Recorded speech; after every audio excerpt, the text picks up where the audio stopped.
Boa noite. O doutor Antônio Carlos do Nascimento descreveu em artigo recente o admirável mundo novo da inteligência artificial que deverá agravar mais a epidemia de obesidade que já estamos sofrendo.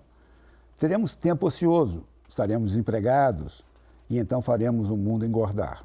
Contamos 2 bilhões de obesos no mundo. Em 2025, pela conta da Organização Mundial de Saúde, pularemos para 2,3 bilhões de adultos e 75 milhões de crianças com sobrepeso. Entre nós, 19,8% da população, ou 41,6 milhões de pessoas, são obesos. O próximo dia 11 de outubro marcará o Dia Mundial da Obesidade, que em 2020 passará para 4 de março. Entre 3 e 7 de novembro, teremos uma semana de obesidade no Mandalay Bay Resort e Cassino em Las Vegas, que pretende atingir 10 milhões de pessoas. Falei do dia e da semana de obesidade para ilustrar a percepção de que os obesos já formam uma comunidade. As lojas abriram seções para produtos GG e que logo eles serão uma letra a mais numa sigla como LGBTQIA e luta por seus direitos de minoria. O doutor Antônio Carlos do Nascimento é endocrinologista pela Faculdade de Medicina da USP, membro da Sociedade Brasileira de Endocrinologia e Metabologia da Sociedade Latino-Americana de Tireoide e autor de vários livros, como Mulheres Francesas Engordam e Vinho, Saúde e Longevidade. Boa noite, doutor Nascimento. Boa noite, honrado estar aqui, querido. Se os obesos estão se tornando o novo normal, como induzidos a tratamento como vítimas de uma epidemia mundial? O fato é que o obeso, sob a ótica da ocorrência, ele realmente não tem culpa. O metabolismo dele, a gestão do metabolismo dele é modificada a partir de várias setorizações da indústria alimentícia, ou então, por outro lado, em parte, a culpa de estar gorda é não fazer exercício, é verdade, mas o fato de fazer exercício não faça que emagreça. Ou seja, eu tenho uma causa, mas a mesma causa não é o tratamento. Ok, se você quiser emagrecer e se manter magro, tem que estar fazendo o que é a pretensão daqueles que querem se manter magro. Quer dizer, eu faço exercício para não engordar. E o obeso enxerga ou entende, midiaticamente é vendido isso para ele, que ele é gordo. Estamos falando aí de 1 a cada 5 brasileiros, né? Sim. Ele é gordo porque ele não tem força de vontade. Já tem o primeiro equívoco. Na verdade, ele foi induzido a ser gordo. Daqui a pouco acho que vamos ter tempo de falar disso. Mas uma vez que ele estiver gordo, ele tomar as condutas que ele deveria ter tomado para não ser obeso, já não adianta mais. Ele vai ter que se entregar a um tratamento. E o tratamento ele vai ter que se entregar a algum sofrimento, talvez algum remédio. Sofrimento no sentido de que não é simples emagrecer. Uhum. E as condutas de não engordar já não servem mais para o tratamento, servem para não piorar. Essa aqui é a questão. Então, o obeso, além de ser uma vítima, daqui a pouco vamos falar um pouquinho disso, ele não tem como só...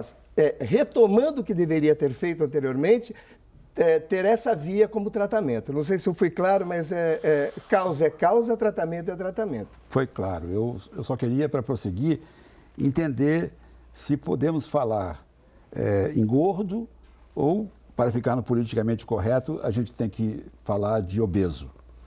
Essas coisas estão ficando complexas, né? Nomenclatura, terminologia. Mas, olha, a obesidade existe, sob a linha prática, ele tem que estar com índice de massa corpórea acima de 30.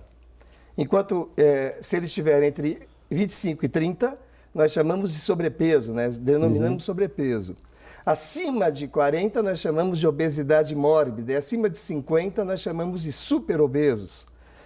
A palavra gordo... A palavra gordo cabe como dentro da obesidade, né? O engordar é um verbo muito utilizado, mas assim, eu acho que o obeso fica menos agressivo. Isso. Eu vi sua entrevista com o Jô Soares e lá ele usou gordo o tempo todo. Mas ele tem autoridade para usar. Ele podia. Doutor, no seu artigo está escrito que a obesidade faz muito bem à indústria farmacêutica, que vende remédios para diabetes, hipertensão, doenças gastrointestinais, artropatias. Fora o arsenal para dietas milagrosas, né? E ainda para o comércio de próteses. Próteses ortopédicas, estentes, arteriais e máquinas para diálise. Esse interesse econômico em torno da obesidade é um lobby poderoso contra o emagrecimento? Olha, eu não tenho a menor dúvida. Nesse artigo eu faço um paralelo, inclusive, com a questão da emissão de gases poluentes a partir dos automóveis movidos ainda a petróleo. Quando nós temos a estrutura, sob todos os aspectos, é capaz de já se estabelecer com energia elétrica e não poluente. Só que você tem todo um cenário de décadas que foi instituído sobre as questões relacionadas ao petróleo. É verdade também isso quando nós falamos da obesidade. Todo o arcabouço farmacêutico ele está no entorno do que a obesidade cede. A obesidade é, sem dúvida nenhuma, a principal causa para o diabetes. 80% dos diabéticos tipo 2 são obesos.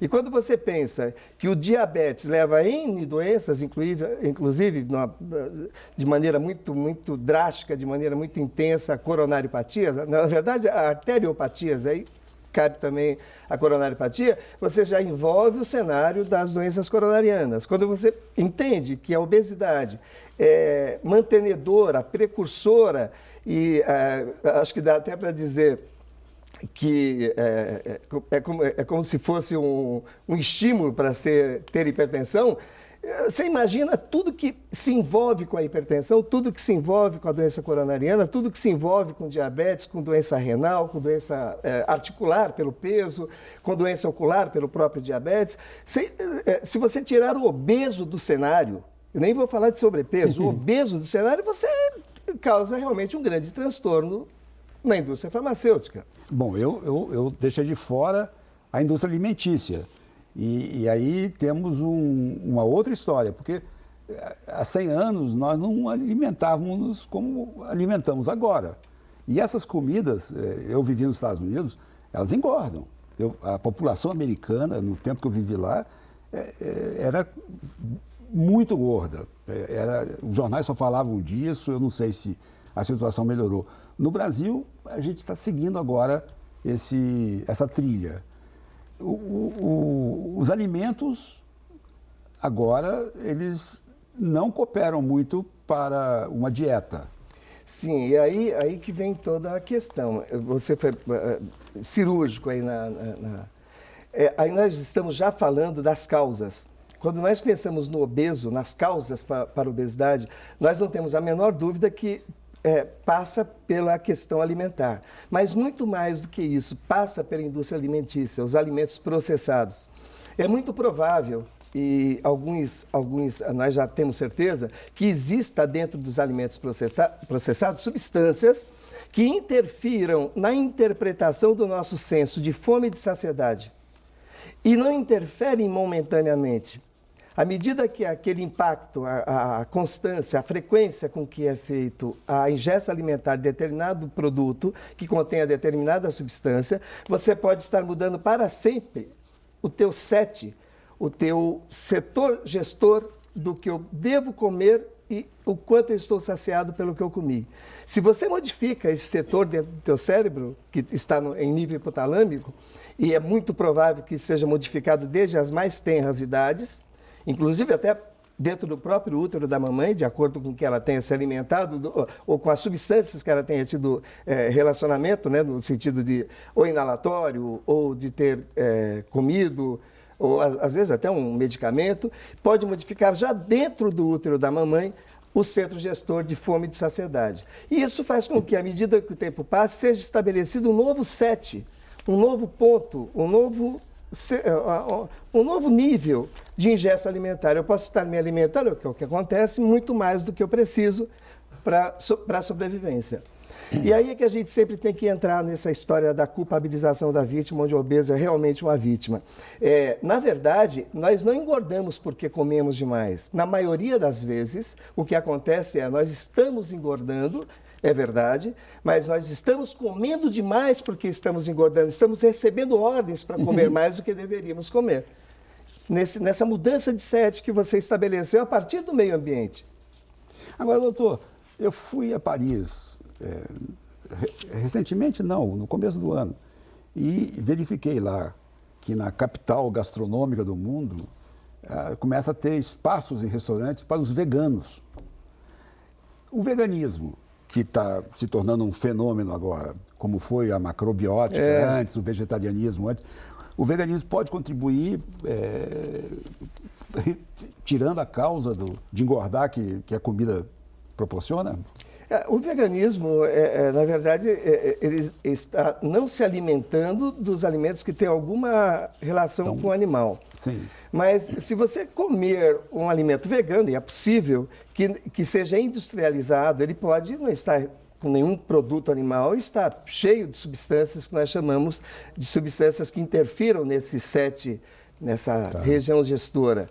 Então, ele só está, vamos dizer, ele só está perdoado, está absolvido, se ele realmente for um vegano natural. Que ele coma os alimentos veganos, mas naturais. Sim. O que a gente vê hoje é a indústria se posicionando, criando substâncias sob a ótica sintética, que realmente não tem produtos animais, mas tem produtos danosos. Ser vegano, vegetariano, ok, desde que você consiga, dentro daquilo, distribuir o que é necessário para o teu organismo, incluindo proteínas, óleos, vamos falar de gorduras, fibras e carboidratos. Ok, pode ser. Não é fácil. Ser vegano não é fácil. Ser vegetariano, sim. Doutor, a gente vai fazer um pequeno intervalo e já a gente continua a conversar. Só lembramos aos telespectadores que esse programa já está disponível no EBC Play. Não vá embora. Até daqui a pouco.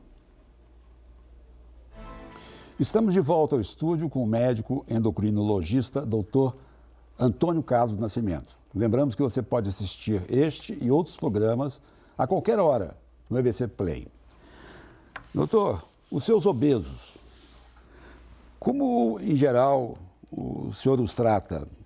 Tem recomendações para cirurgia bariátrica?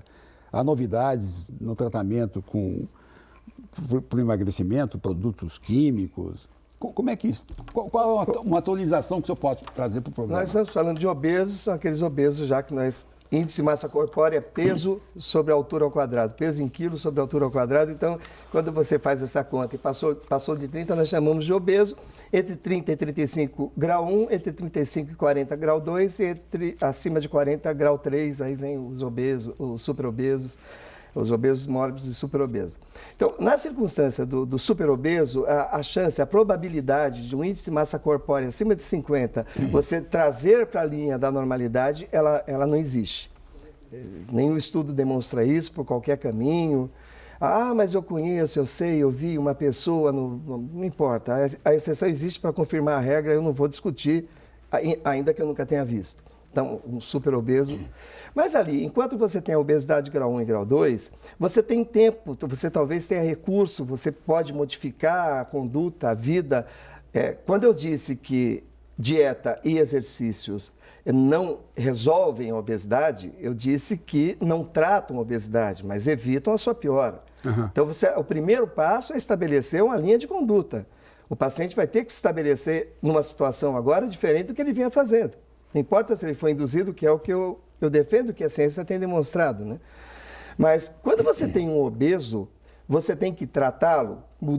A mudança de conduta por si só não vai resolver, vai evitar a piora. Isso é o mais importante, é não mentir para o obeso. Ele é obeso, ele vai ter que se prontificar a participar de um tratamento. Não é só mudança, não é só mudar estilo de vida. Isso ele vai fazer para não piorar e para se sustentar onde nós consigamos chegar. Mas ele vai ter que estar dentro de um conceito que envolve, na maioria das vezes, medicamentos. Nós temos muitos medicamentos modernos hoje e talvez ao serviço público seria bem interessante se apropriar desse arsenal terapêutico, ainda que pareça caro inicialmente, muito seguramente à frente a saúde pública se favorecerá da menor incidência de outras enfermidades muito mais onerosas. Então, passa pela conduta, pelo comportamento, que seja alimentar e exercício físico, passa pelo medicamento e, eventualmente, quando você ultrapassa a linha de segurança, que é mais ou menos o índice massa corpórea 40, apesar de todas as tentativas, inclusive farmacológicas, você tem, aliás, está obrigado, é uma questão de responsabilidade médica, a indicar a cirurgia bariátrica. Agora, nem sempre dá para tratar com medicamento? Nem sempre, porque existem as contraindicações. Nem sempre dá para fazer cirurgia? Nem sempre. Existem também as contraindicações. E existem aquelas pessoas que se sentem bem daquela maneira. Olha, se der para eu emagrecer com tratamento clínico, eu faço. Se não der, eu não quero me submeter à cirurgia. É um direito dela. Não tem problema nenhum. É uma questão de... Mas o tratamento da obesidade, nós não estamos falando de sobrepeso, estamos falando de obesidade, passa por medicamento e, eventualmente, passa por cirurgia. 63.969 passaram por cirurgia em 2018. Bom, mas isso não quer dizer que depois de feita a cirurgia o paciente não vai mais engordar. Se ele não se mantiver dentro de uma conduta, como o senhor falou, estritamente saudável, ele volta a ter o peso, né?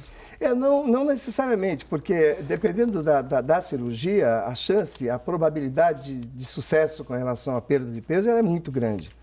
A cirurgia de bypass, que é a cirurgia que deriva um pequeno, é separado, né? Eu não sou cirurgião aqui para ficar dando aula técnica de cirurgia, mas você deixa mais ou menos 120 ou menos de 120 ml ou menos de estômago, fecha o restante e deriva esse estômago a 2 metros da linha, a 2 metros de intestino, e você vai derivar direto, ou seja, passar por 2 metros de intestino que foram entregues pela natureza para absorção dos nutrientes. Quando você faz isso, aquele restante de intestino, quer dizer, dos 2 metros para frente, vai ter que aprender a lidar, a absorver nutrientes. E isso não é tão simples assim, né? A natureza já criou aqueles 2 metros anteriores para fazer a absorção. Mas aí a cirurgia, quanto mais... esses 2 metros têm muita importância, né? Porque a probabilidade dessa pessoa emagrecer muito é muito grande e a probabilidade de se manter naquele peso alcançado também é muito grande. Fala-se às vezes em falência de tratamento, quando engorda tudo novamente em 10% a 20% hoje, dependendo da linha cirúrgica que foi adotada. E alguns falam em mais, falam em menos, é uma questão do serviço, qual foi a linha técnica adotada. Realmente não é segurança total. Além do que, nem sempre a pessoa, apesar de ter emagrecido a partir do procedimento cirúrgico, se sente realizada. Esse é um fato, né? É uma questão que tem que trabalhar bem. Por isso que tem toda essa preocupação em preparar o paciente obeso, mórbido no caso, com indicação cirúrgica, para a cirurgia. Porque uma coisa eu não posso e outra coisa eu não devo. Então, eu não devo comer, mas eu vou passar e... Agora, eu não posso, eu não consigo, é totalmente diferente. Isso, sob a ótica psicológica, tem um jogo de consequências enorme. Doutor, vamos num pouco de futurologia, voltando ao seu artigo. Eu queria entender mais, e os telespectadores pudessem também acompanhar, a relação entre a inteligência artificial crescente e a obesidade. A inteligência artificial... ela nos traz benefícios maravilhosos. Hoje eu não sei se vai ter greve no banco, nem sei se existe, porque eu não vou ao banco. O empréstimo que eu posso pedir para a minha gerente, para o meu gerente, é o mesmo que eu consigo com o meu tablet, ou com o meu iPhone, ou com o meu telefone celular, ou com o meu computador. Esse bancário, ele foi destinado a quê? Aqueles 100 funcionários que eu precisava até 3 décadas atrás para fazer um carro, hoje 1.000 carros são feitos por um funcionário. Aqueles outros 99, aí multiplicando vai dar mais ou menos 1.000 funcionários, foram para onde? E assim vai. Aí o que eu faço entender, que eu entendo, é que essa conta não vai fechar e eu já vejo com a preocupação do Bill Gates, a preocupação de quem se deu bem com isso. Ou seja, aparentemente nós tivemos uma vantagem absurda, mas uma vantagem que está se diluindo por todos os problemas que estão sendo gerados pela ociosidade cada vez maior. Nós temos hoje 14 milhões de desempregados no Brasil, mas não espere que alguma política econômica vá baixar isso de 10. Nós não vamos... Por quê? Porque não tem mercado. O mercado está totalmente envolvido hoje com a informática, ou melhor, com softwares, as coisas que modificam a situação, que você faz uma máquina e tira 100 funcionários dentro daquela empresa, tira 100 funcionários do circuito. Ah, mas ele vai fazer software. Não vai fazer software também.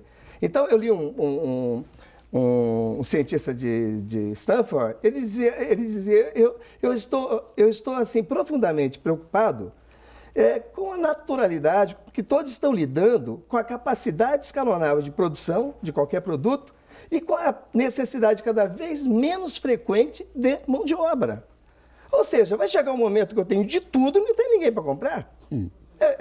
A conta não vai fechar. E aí eu digo durante o texto, a minha ideia, na verdade o texto um pouquinho de rebelde, né? Eu digo, olha, o software que cria o avanço tem que criar o tratamento dos efeitos colaterais. Se esse software me tira 3 milhões de cidadãos da linha de mercado, ele tem que criar alternativa, e não existe essa alternativa. E você vê nas fundações Bill Gates, do Allen, qualquer um que você for procurar, ele está preocupado com isso, mas ele não sabe o que fazer. Nos países ricos, a pessoa pode ficar ociosa. Bom, aí é aquela história, e durante o texto eu falo um pouco disso, né? Vai chegar um momento que você vai ter que criar, como foi no Império Romano, a política do pão e circo. Nós já temos a do pão e futebol, que já dá mais ou menos certo, né? Mas a do pão e circo. Porque vai chegar um momento que a ociosidade vai ser tão intensa que questão como obesidade, como gases poluentes, vão ser questão absolutamente só menos. Vai ser tão preocupante ter... a gente até já lê um pouco disso quando você começa a dar viés de entretenimento para a maconha. Eu não estou aqui querendo criar nenhum ensejo de... Não, mas vários países já legalizaram. Ok. Mas legalizar, eu acho até que tem um fundamento, olha, tem que entreter essa turma. Nós vamos ter que entreter. O meu conceito de entendimento é que o mundo está procurando um caminho para entretenimento, para você deixar aquela pessoa sem fazer, como se diz, feliz, de alguma maneira estruturada dentro da situação que ele não tem o que fazer. Poderíamos nos aposentar muito mais cedo, inclusive. Sim, mas nós temos que ver, né? A música do Gonzaguinha fala lindamente sobre isso, né? Um homem se humilha, se castra nos seus sonhos, e seu sonho é sua vida, e a vida é o trabalho. Sem o seu trabalho, o homem não tem honra. Então, isso eu não conseguiria ficar sem trabalhar. Ah, você adora ler, ok, eu vou conseguir ler, mas a questão do não produzir é algo assim bem... Bom, ok, estou sendo aqui meio apocalíptico, né? Mas eu acho que é algo que o mundo tem que ver, os governantes têm que rever. O software que traz o benefício, ele tem que cuidar dos efeitos colaterais. O que eu digo é, você tem que criar, sim, a evolução, mas tem que trazer para dentro dessa evolução. Eu lembro que até uns 20 anos atrás, um senhor da Mercedes-Benz divulgou que ele não faria uma determinada evolução que envolvia informática, que envolvia informatização do sistema de produção dos carros deles, para preservar, na época, 3 mil empregos. E chamou os sindicatos, a turma toda, para explicar, olha, eu estou não fazendo essa evolução para que nós mantenhamos esses empregos, para que nós procuremos daqui para frente caminhos para dar destino a... Aquele momento era um momento romântico de tudo que está acontecendo. Mas hoje não, hoje você vê uma empresa que tinha 6 mil funcionários, cai para 3, mas daqui a pouco ele tem uma salinha com 10 pessoas mexendo no computador, comandando software, ou sendo comandado por eles, e criando a produção. O processo produtivo existe. Quer dizer que a epidemia do desemprego vai ser mais forte que a epidemia da obesidade. Se você verificar por números todas as pátrias, incluindo os Estados Unidos, e você verificar a maneira com que está se dando isso, vai ser... E não é daqui a 30 anos, não. Tudo a gente projetava 3 décadas, né? É daqui a 10. Daqui a 10, hoje... O seu filho vai fazer faculdade, você já não sabe pedir para ele fazer, o que orientar. Ele pergunta para você, você não sabe, você não tem o que falar. Advogado vai existir? Metade do que o advogado fazia até 2 anos, ele não faz mais. Nós hoje entramos lá no computador e resolvemos essas coisas. É legal para nós? É muito legal. Mas para a profissão, eu não sei se eu fui assim. Não, está sendo claríssimo. Tem um jogo muito... Então, até que ponto isso tudo... Eu acho que está na hora, gente, cada software que for lançado agora vem aqui. Nós vamos ter que conversar. os softwares que implicam na dispensa de pessoal. Dispensa de pessoal, evidentemente. É. Doutor, o nosso tempo acabou. Que pena, eu queria falar desse ócio. O ócio, se for no sentido de Epicuro, seria ótimo, né? Sim, Você mas vai não é. aproveitar o que lhe resta de vida. Para nós, maravilhoso, hein? Falta um pouquinho, acho. Eu agradeço muito a presença do doutor Antônio Carlos Nascimento e a você, telespectador, pela companhia. Lembrando que você pode assistir este e outros programas a qualquer hora no EBC Play. Muito obrigado e até terça-feira que vem. Até lá.